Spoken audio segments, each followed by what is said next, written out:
Imagine being told not to think about a blue monkey. As soon as you try not to, there it is, hanging from a branch, making faces, dancing in your thoughts.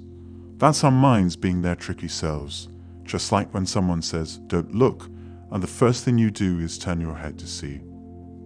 This blue monkey concept paints a clear picture of how we deal with life's challenges. When we're faced with problems or troubling thoughts, we often focus on pushing them away.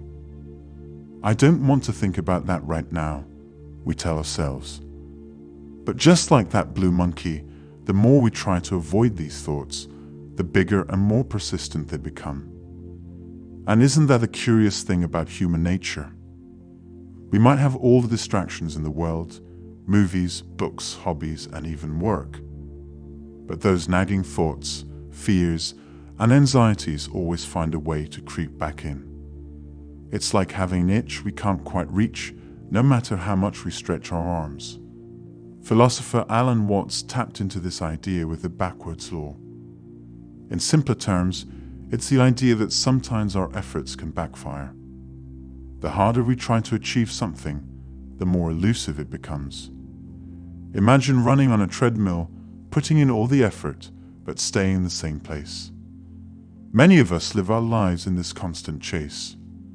We want more money, a better job, a bigger house, more friends, more likes on social media. We're in a perpetual state of wanting more and better. But what if that very chase is what's keeping us from the happiness we seek? Now, it's not to say that ambition or dreams are bad. In fact, they're essential for progress and growth. But there's a difference between healthy ambition and endless chasing. One propels us forward, while the other keeps us stuck in a loop. So, what's the solution? Well, it might sound simple, but it's about balance. We can chase our dreams, but we also need moments of stillness, of just being present and content with where we are. It's in these quiet moments that we often find clarity and realize what truly matters. For instance, consider the simple joys: a child's laughter, the warmth of the sun on a chilly day, the taste of your favorite food. These moments, often overlooked in our busy lives, hold the essence of genuine happiness. And they're right there, waiting to be noticed and appreciated. In the grand scheme of things, what do we genuinely desire? Is it just the tangible stuff, the shiny objects and the accolades? Or is it deeper, more profound? Perhaps it's a feeling of belonging, of love, of inner peace and contentment. In the end, the journey of life isn't just about acquiring and achieving. It's also about understanding, reflecting, and feeling. The blue monkey in our minds, the distractions and worries, they'll always be there. But by acknowledging them and understanding their nature, we can find our own path to happiness and fulfillment. It's time to shift our focus. Instead of trying to chase away the blue monkey, let's invite it in, understand it, and then maybe it'll find its own way out, leaving us with clarity and a deeper sense of purpose. Alan Watts, a philosopher who dove deep into the human psyche, proposed an idea that might sound paradoxical at first. He believed that we are often blind to our true desires. But why is this so? To quote him directly, "Why don't you really know what you want?" 2 reasons that you don't really know what you want. Number 1, you have it. Number 2, you don't know yourself, because you never can. The Godhead is never an object of its own knowledge, just as a knife doesn't cut itself, fire doesn't burn itself, light doesn't illuminate itself. In simpler terms, it's like trying to see our own eyes without a mirror. We might be searching for something that's already within us, but we're so engrossed in the search that we overlook it.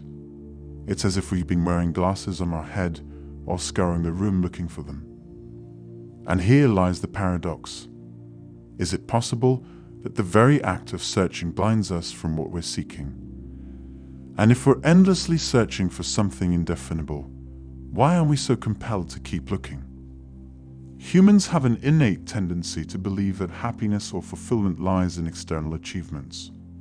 Whether it's the next gadget, a higher salary, a slimmer body, or even a change in our surroundings, we're conditioned to believe that these things will fill the void we feel. But as the backwards law indicates, chasing these desires might make us feel even more empty.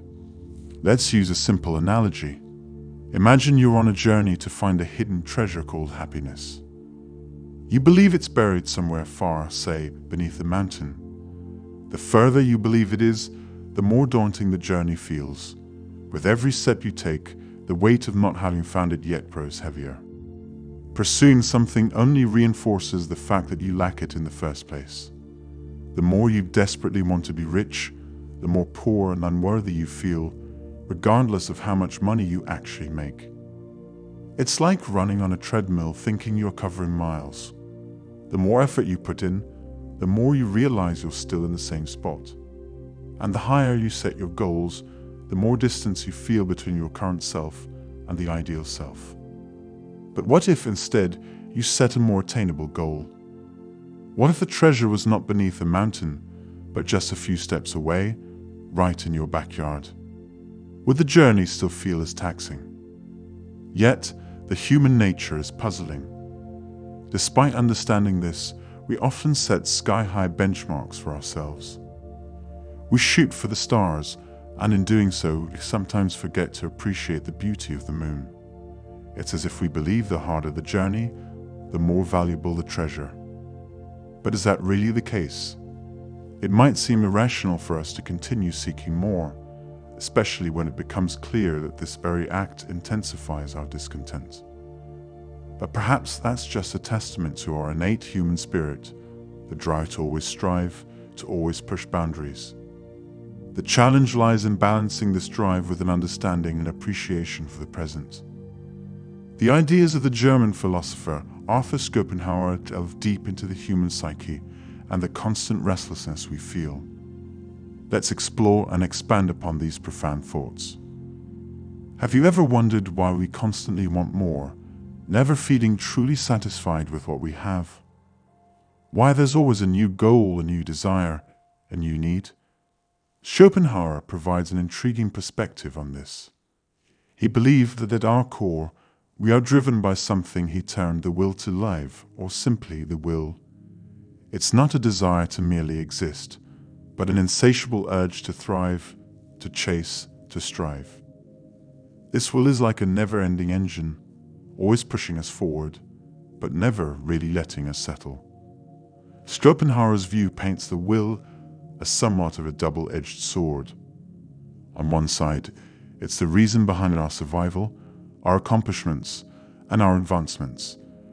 But on the flip side, it's this very will that creates a void in us. It constantly tells us that we need more, making us feel that the present moment is inadequate. Imagine a hamster in a wheel, running incessantly, but never really reaching a destination. That's what Schopenhauer suggests our life is like, driven by the will. We chase after pleasure, thinking it'll bring satisfaction.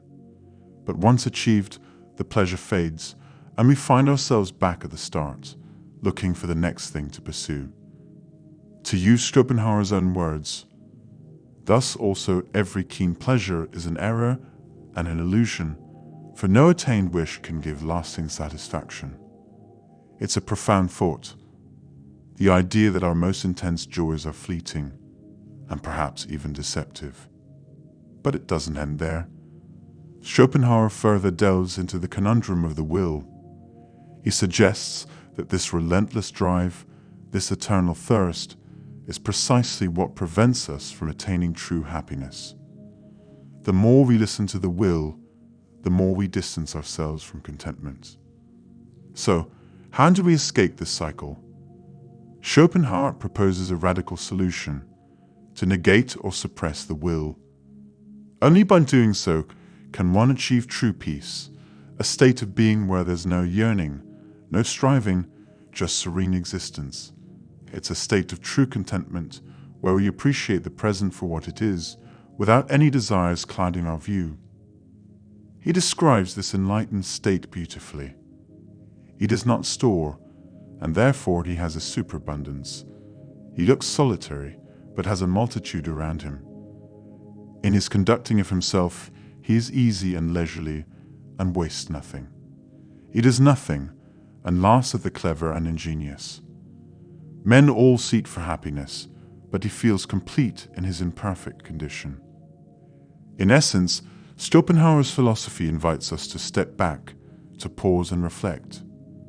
Instead of being caught up in the never-ending chase, it asks us to find joy in the here and now, to see beauty in imperfection, and to understand that sometimes less truly is more. The notion of acceptance versus resistance is an age-old wisdom, oftentimes lost in our modern race to perfection. Let's unwrap this idea further. It seems counterintuitive, but true happiness and contentment often arise from embracing what we might perceive as undesirable or lacking. It's about letting go of the urge to change or control every aspect of our lives. Think about it. When you accept your imperfections, there's a sudden weightlessness, a release. That feeling of freedom, that's contentment. Loneliness is much the same. The constant pursuit of company or validation can lead us to feel even lonelier. By being comfortable with our own company, by learning to cherish those moments of solitude, we discover a unique, unrushed kind of peace. Alan Watts provides an insightful perspective. When you try to stay on the surface of the water, you sink. But when you try to sink, you float. This simple yet profound statement reveals a lot about our daily struggles. How often have you tried to force sleep when you're restless? The very act of trying keeps you wide awake. The moment you release that urge, sleep embraces you. Such is the nature of many things in life. The more desperately we chase, the more elusive they become. Like breath, a vital yet involuntary act. You can't clutch it, but when you release it, it returns in rhythm, sustaining you. This concept of acceptance over resistance finds resonance in Zen teachings. Imagine trying to clear a cloudy pond. The more you agitate, the murkier it gets. Patience and non-action can be more effective than hurried attempts to fix things. When we still our minds, letting go of that inner turbulence, clarity emerges on its own. But this isn't a call to abandon ambition or aspirations. It's about understanding the underlying motivations and realizing that happiness isn't always at the end of the pursuit. Sometimes it's nestled right within the journey, waiting for us to notice. Change is inevitable, and there are countless reasons to pursue it. And while it's vital to work towards betterment, it's equally crucial to recognize when our drive is overshadowing our peace. Remember, it's not always the pursuit of happiness that leads to joy. More often than not, it's the other way around. So, while you traverse the many paths of life, chasing dreams and setting milestones, don't forget to pause, breathe, and experience the journey. In the words of Alan Watts, the mystery of life is not a problem to be solved, but a reality to be experienced. Embrace the now, for it's the only moment we truly have. Thank you for joining me on this exploration. If you found value in these insights, please like, share, and subscribe. Your support means the world to me, and together we can delve deeper into the wonders of existence. Until next time, take care and keep seeking.